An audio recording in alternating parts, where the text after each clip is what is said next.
నమస్కారం వార్తలకు స్వాగతం. ముందుగా ముఖ్యాంశాలు. ఎన్నికల ప్రచారంలో పాల్గొన్న సీఎం రేవంత్ రెడ్డి, మాజీ సీఎం కేసీఆర్ పై ఫైర్. విద్యాశాఖ మంత్రి బొత్స సత్యనారాయణ మీడియా సమావేశం, పలు అంశాలపై వివరణ. ఎన్నికల ప్రచారంలో భాగంగా సీఎం రేవంత్ రెడ్డి పాల్గొన్నారు. ఈ సందర్భంగా ఆయన ప్రసంగించారు. నేను విధ్వంసం చేస్తే మొన్న జరిగిన డిసెంబర్ ఎన్నికల్లో బండకేసి కొట్టి బోర్ల పడేసి బొక్కలు ఇరగొట్టిరు తెలంగాణ ప్రజలు నిన్ను. అయినా నీ బుద్ధి మారలేదు, నీ వంకర ఆలోచనల మార్పు రాలే. నిన్న మొన్న అలా కొడుకు అంటుండు, కారు ఖరాబ్ అయింది, కార్ఖానకు పోయింది, మళ్ళీ వస్తుందని. వస్తుందా నాయన? వస్తుందా? వస్తుందా? వస్తుందా? కేటీఆర్, నువ్వు ఏం చేసినా, తల కిందికి కాలు మీదికి పెట్టి తపస్సు చేసినా ఖరాబై కార్ఖానకు పోవుడు కాదు. అనుం జడి కార్ఖానకు పోయింది, అక్కడి నుంచి అక్కడనే జుమ్మరాత్ బజార్లో తూకానికి అమ్మాల్సిందే నీ కారును. నీకు తెలియదేమో కానీ మీ నాయనకు తెలుసు. అందుకే మీ నాయన బస్సు వేసుకొని బయలుదేరి ఇంకా కారు రాదని. చూసిన బస్సులన్నీ వచ్చేమన్నా మంచి మాటలు చెప్తాడేమో, బుద్ధి తెచ్చుకుంటాడేమో.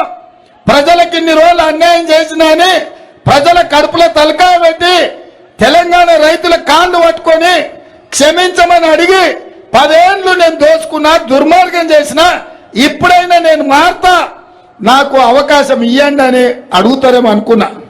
ఆ మాటనే మాట్లాడతలేడు. ఎంతసేపు ఉన్నా రేవంత్ రెడ్డి దిగాల్సిందే, కాంగ్రెస్ వడిపోవాల్సిందే అని నేను అడగదలుచుకున్న కేసీఆర్ను. అల్లా తప్పగా వాళ్ళ పిల్లల్లో వీళ్ళ పిల్లల్లో చంపి రాలేదు ఈ కుర్చీలోకి.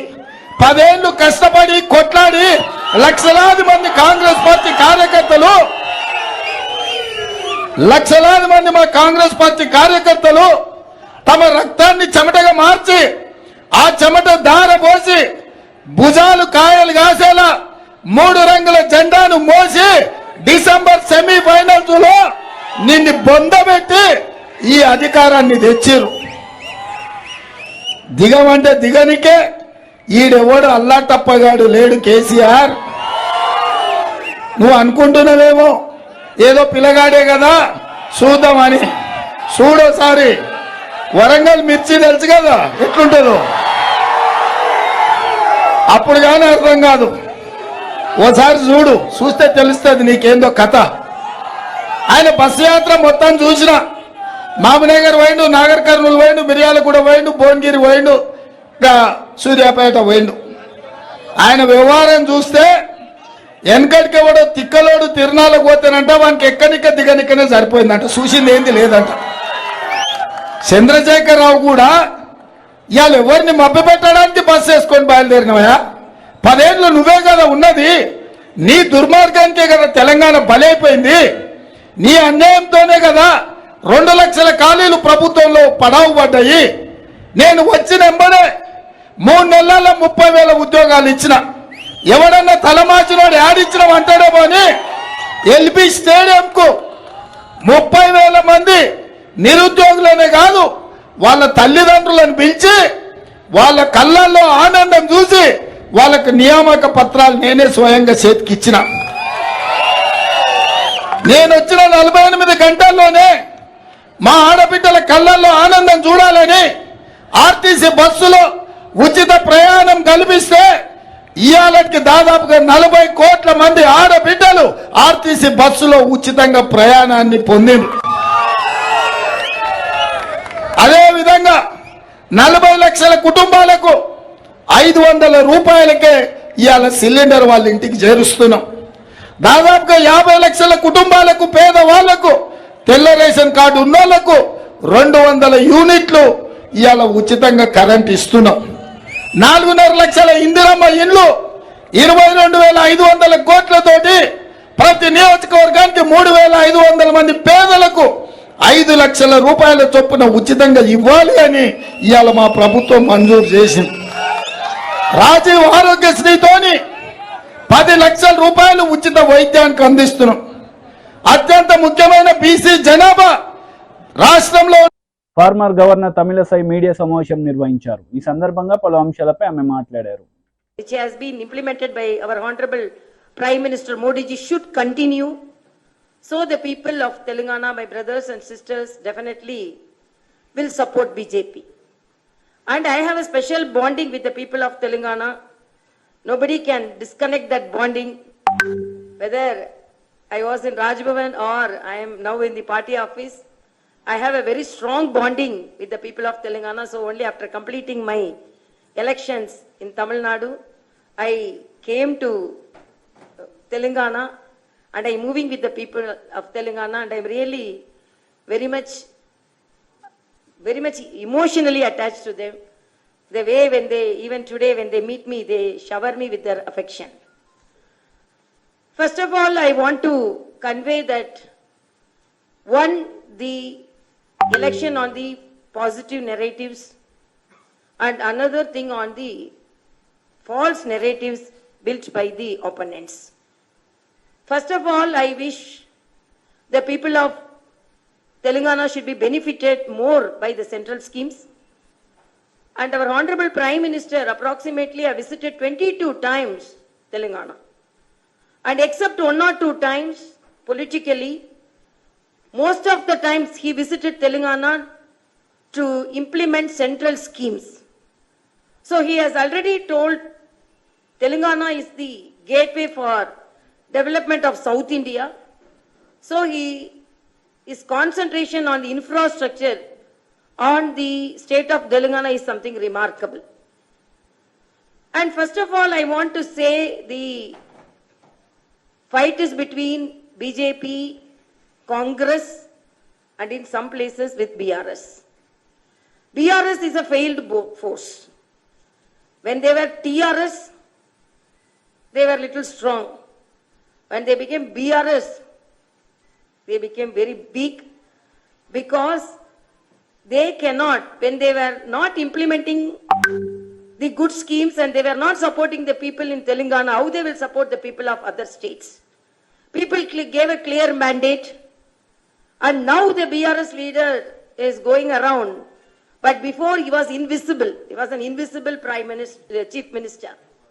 And whenever Prime Minister came, he did not come and meet him, receive him, and he was unable to interact with the Prime Minister. And even Governor office he did not respect. Article 167 says, whenever it is warranted, needed, the Chief Minister should meet the Governor and discuss about the development of the state. Almost continuously 2 years he did not meet me at all, and no protocol was followed, and the Governor office was not respected at all.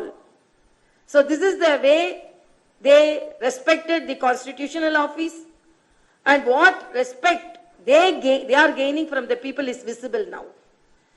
So people very well know about the BRS. Congress, they came to power on false promises, and the way they are fulfilling the promises is in a sorry state. Brother Revant Reddy is asking KTR to wear a sari and get into the bus, and if the conductor is not asking ticket, then you will know that Congress is implementing its schemes. KTR is telling, you wear a sari and get into the bus, and you are not giving 2,500 which was promised for my sisters. So you wear a sari, I feel sorry for them. Because they think this is the women empowerment. But our Honorable Prime Minister's implementation of the Mudra loans, 64% of the Mudra loan beneficiaries were women. Startup, 84%. విద్యాశాఖ మంత్రి Botsa Satyanarayana media సమావేశం నిర్వహించారు. ఈ సందర్భంగా పలు అంశాలపై ఆయన మాట్లాడారు. దాంతోపాటు ఎందుకు సహనం కోల్పోతున్నారు ఎందుకంటే దుర్బుద్ధి చేస్తూ నేను చంద్రబాబు నాయుడు మాటలు ఎవడైనా సభ్య సమాజంలో ఒక 14 సంవత్సరాలు ముఖ్యమంత్రి చేశారని గొప్పగా చెప్తున్న వ్యక్తి అలాంటి భాషను మాడొచ్చండి? 1,000 చూపెడితే 3,000 నీకు చూపెట్టు.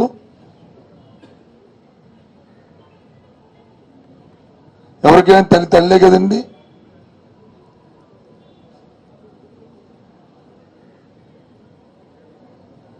ఏంట భాష? నీ అమ్మ మొగుడు లేకపోతే నీ బాబు,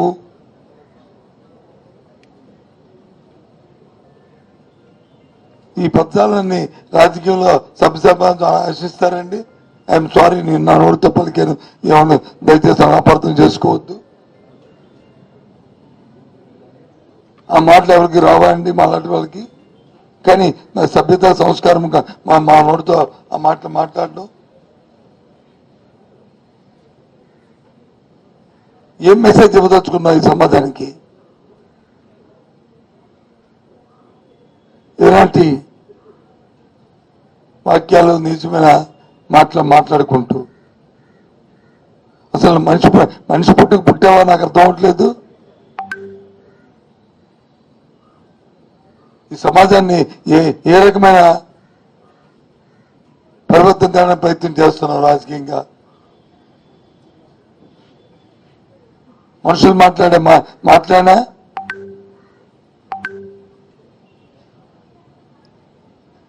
చాచా పేరెత్తడానికే చాలా అసహ్యంగా ఉంది. నీ పేరుతో ఉచ్చరించడానికి ఒక పక్క వచ్చి మేలు జరుగుతుంటే దానికి వచ్చి వాటికంటే మొక్కలెడ్డి వాళ్ళ చావులకు కారణం అవుతున్నావు. ఒక పక్క వచ్చి వాళ్ళ సర్వైవల్కి వచ్చి నిజ జీవితంలో వాళ్ళ సర్వైవల్కి వచ్చి దాన్ని అడుగుతున్నావు ఎన్నికల ఆశ పెట్టుకొని. ఒక పక్క వచ్చి మన ఆత్మగౌరవానికి సంబంధించిన అంశాలని ఆపుతున్నావు ఎన్నికల కమిషన్ తోడు పెట్టుకుని.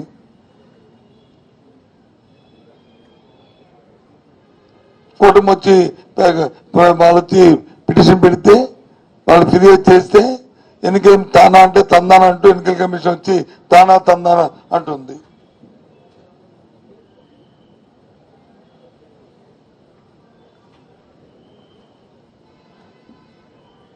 ఎన్నికల నిబంధనలకి రాజ్యాంగానికి మేమేమి వ్యతిరేకం కాదు. కానీ వాస్తవాలు పరిశీలించాలి, ఆ గ్రావిటీని పరిశీలించాలి.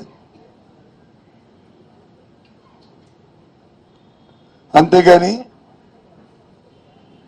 వాళ్ళు ఫిర్యాదు ఇస్తే దానివల్ల ఈ సమాజానికి కానీ వ్యక్తులకు కానీ లేకపోతే వ్యవస్థకు కానీ నష్టం ఆలోచించకుండా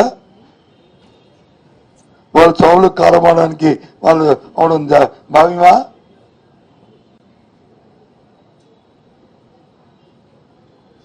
ఆ భాష మాట్లాడినప్పుడు ఏ విధమైన చర్య తీసుకున్నారు ఎన్నికల కమిషన్? ఈ చావుకు కారణాలకి ఏం చర్య తీసుకుంది ఎన్నికల కమిషన్? ఇవాళ రేపు రైతాంగానికి వచ్చి ఇన్పుట్ సబ్సిడీ అందకపోతే రేపు వేసుకునే పంటకు వచ్చి నష్టపోతే దానికి ఎవరు బాధ్యులు? విద్యార్థులకు వచ్చి విద్యార్థులు అందకపోతే వాళ్ళు అకాడమిక్ కంప్లీట్ అయినప్పుడు వాళ్ళకి ఆ విద్యా సంస్థలు వచ్చి వాళ్ళ పరిస్థితి కూర్చోబెట్టకపోవడం కానీ టీసీ లేకపోతే ఎవరు బాధ్యులు?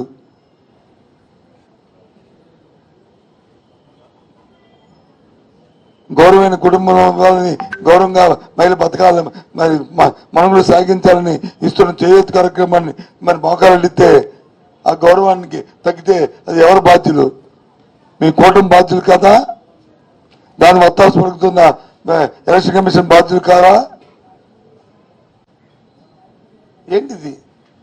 దేశంలో ఎక్కడ లేని విధంగా ఇక్కడ ఈ అడ్డుపెట్టాం.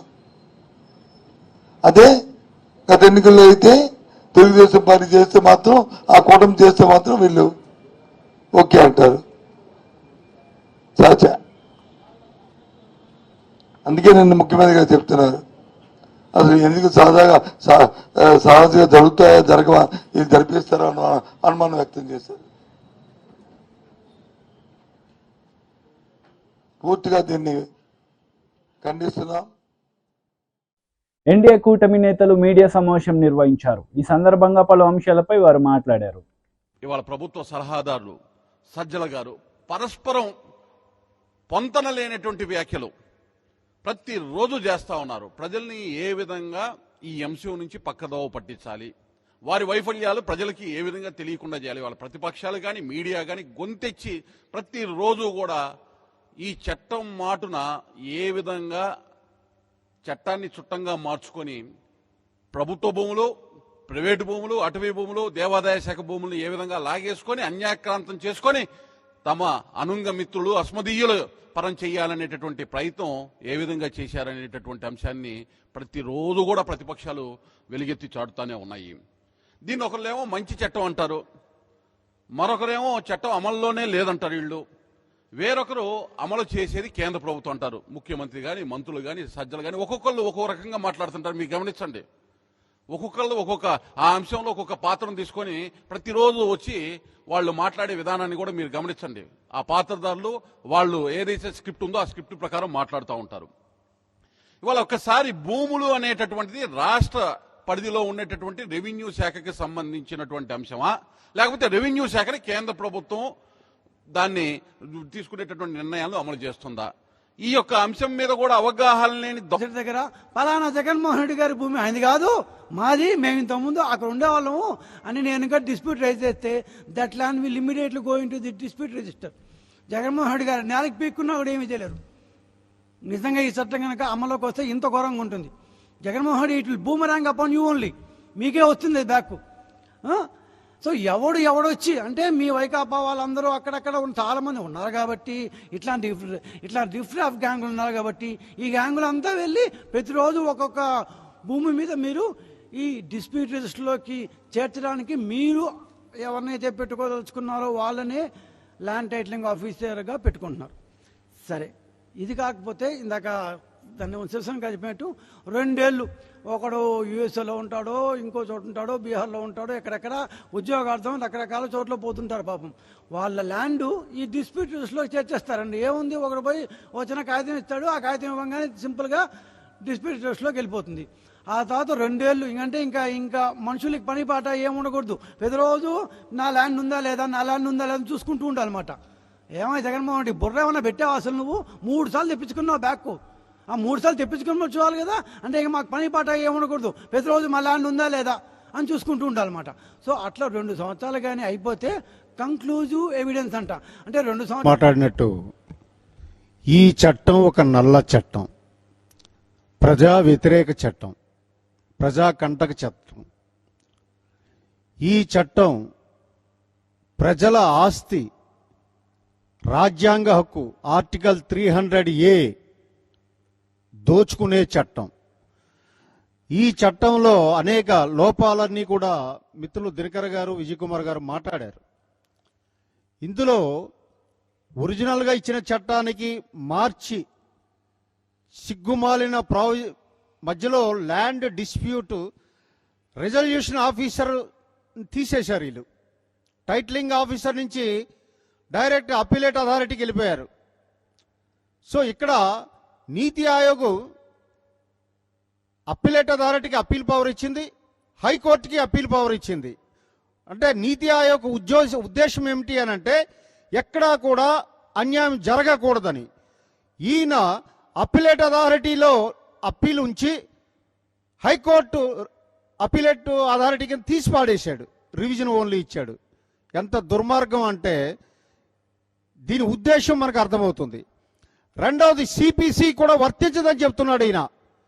గమనించాలి, ఈ మధ్యకాలంలో సిపిసిని కానీ, ఎవిడెన్స్ యాక్ట్ని కానీ, సిఆర్పిసిని కానీ, ఐపీసీని కానీ కేంద్ర ప్రభుత్వం సవరించినప్పుడు సిపిసిలో ఏ రకమైన సవరణలు చేయకుండా యథాతథంగా పెట్టని గుర్తులేదా మీకు? అంటే ఎంత పకడ్బందీగా సిపిసిని రూపాంతరం చేశారు. అటువంటి సిపిసిని మీరు తీసేయాలి. అలాగే ప్రభుత్వ ఉద్యోగి తప్పు చేస్తే శిక్ష వేయమంటే ఈ పెద్ద మనిషి భయభ్రాంతులు చేయడానికి కోసం ఎవరైనా రైతులు కానీ, ఆస్తి హక్కుదారులు కానీ తప్పుడు పత్రాలు చేస్తే వాళ్ళని బెదిరించడానికి కోసం శిక్ష కింద మార్చేది. టీడీపీ పోలిట్ బ్యూరో సభ్యులు వర్ల రామయ్య మీడియా సమావేశం నిర్వహించారు. ఈ సందర్భంగా సీఎం జగన్ రెడ్డిపై మండిపడ్డారు. వైజాగ్ లో ఎన్డీఏ కూటమి అభ్యర్థి మా భరత్ గారు కదా, మా భర్త గారికి ఆయన మద్దతు తెలియజేస్తారు. నేను పోటీలో లేను, మా నవతరం పార్టీ వాళ్ళందరూ కూడా ఎన్డీఏ కూటమికి అభ్యర్థి భర్త గారికి మేము మద్దతు తెలియజేస్తామని ఆయన చెప్పడం జరిగింది. అలాగే బాపట్ల పార్లమెంట్ నుంచి ఎస్సీ కాన్స్టిట్యుయెన్సీ అది, ఆ పార్లమెంట్ నుంచి నల్లమాల తిరుపతిరావు గారు పోటీ చేస్తున్నారు. వారికి గాజు గ్లాసు గుర్తొచ్చింది. వారు కూడా బేషరతుగా ఎన్డీఏ కూటమి అభ్యర్థికి మద్దతు తెలియజేస్తున్నారు. అట్లాగే రాప్తాడు అసెంబ్లీ కాన్స్టిట్యుయెన్సీ నుంచి కూడా శ్రీ బోయిన నరేష్ గారు పోటీ చేస్తున్నారు. ఆయన గాజు గ్లాస్ గుర్తు. ధర్మవరం అసెంబ్లీ కాన్స్టిట్యుయెన్సీ నుంచి షేక్ అయాజ్ గారు పోటీ చేస్తున్నారు. ఆయనకు కూడా గాజు గ్లాసు గుర్తుంది. అలాగే మండపేట, ఈస్ట్ గోదావరి మండపేట కాన్స్టిట్యుయెన్సీ నుంచి నందికోళ్ళ రాజు గారు పోటీ చేస్తున్నారు. ఈ రాజు గారికి కూడా బకెట్ గుర్తొచ్చింది. ఆయన బేషరతుగా తెలుగుదేశం పార్టీకి మద్దతు తెలియజేస్తున్నారు. గాజువాక అసెంబ్లీ కాన్స్టిట్యుయెన్సీ నుంచి కూడా ఎస్ సారా జ్యోతి, ఈ అమ్మాయి పోటీ చేస్తున్నారు. వీరు కూడా బకెట్ గుర్తొచ్చింది. బేషరతుగా ఎన్డీఏ కూటమికి మద్దతు తెలియజేస్తున్నారు. ఈ రకంగా ఒక రాజకీయ పార్టీ, పూర్తి పార్టీ తెలుగుదేశం పార్టీకి ఎన్డీఏ కూటమికి మద్దతు తెలియజేయడానికి ముందుకొచ్చినందుకు కూడా నేను ఆ పార్టీ అధ్యక్షులు రావు సుబ్రహ్మణ్యం గారికి ఈ రోజున పోటీ నుంచి విరమించుకొని ఎన్డీఏ కూటమికి మద్దతు తెలియజేయడం కోసం వచ్చిన ఈ అభ్యర్థులందరికీ కూడా అభినందనలు, కృతజ్ఞతలు తెలియజేస్తూ వారి గొప్పతనం ఈ రాక్షస పరిపాలనకు స్వస్తి పలకటం కోసం, జగన్మోహన్ రెడ్డి అరాచక పరిపాలన రాష్ట్రం నుంచి తరిమికొట్టడం కోసం బేషరతుగా, జనరల్గా మాకు అది కావాలా ఇది కావాలని కోరికలు ఉంటాయి. మాకు ఏ కోరిక లేదండి. జగన్మోహన్ రెడ్డి ఓటమి మా లక్ష్యం. తర్వాత ప్రభుత్వ వ్యతిరేక ఓటు, ఒక్క ఓటు కూడా చీలిపోవటానికి లేదు. ఎన్డీఏ కూటమికి పడాలనేది మా లక్ష్యం. అందుకోసమే బేషరతుగా ఈ రోజున చంద్రబాబు నాయుడు గారికి ఎన్డీఏ కూటమికి మద్దతు ఇస్తామని ముందుకొచ్చినందుకు వారికి అభినందనలు, కృతజ్ఞతలు తెలియజేస్తూ చంద్రబాబు నాయుడు గారి తరఫున వారి మాట ప్రకారం వీరందరూ కూడా పార్టీ జాతీయ ప్రధాన కార్యదర్శిగా, పార్టీ పొలిట్ బ్యూరో సభ్యుడిగా ఈ రాజకీయ పార్టీకి స్వాగతం పలుకుతూ మనందరం కలిసి ఈ జగన్మోహన్ రెడ్డి గారి రాక్షస పరిపాలనకు స్వస్తి పలుకుదాం, ప్రజాస్వామ్య పరిపాలనకు నాంది పలుకుదాం. రేపు 13వ తారీఖున అందరూ కూడా ఎన్డీఏ కూటమి అభ్యర్థుల్ని గెలిపించాలి. అందులో ఈ నవతరం పార్టీ ప్రధాన పాత్ర పోషించాలని చెప్పి కూడా కోరుతూ ఆ పార్టీ అధ్యక్షులు శ్రీ రావు సుబ్రహ్మణ్యం గారిని మాట్లాడవలసిందిగా కోరుతున్నా. మైక్ తీసుకో, మైక్ దగ్గరకు పెట్టుకో. ఆ స్విచ్ ఇప్పుడు మాట్లాడాలి. మైక్ దగ్గర మీరు కూర్చోండి.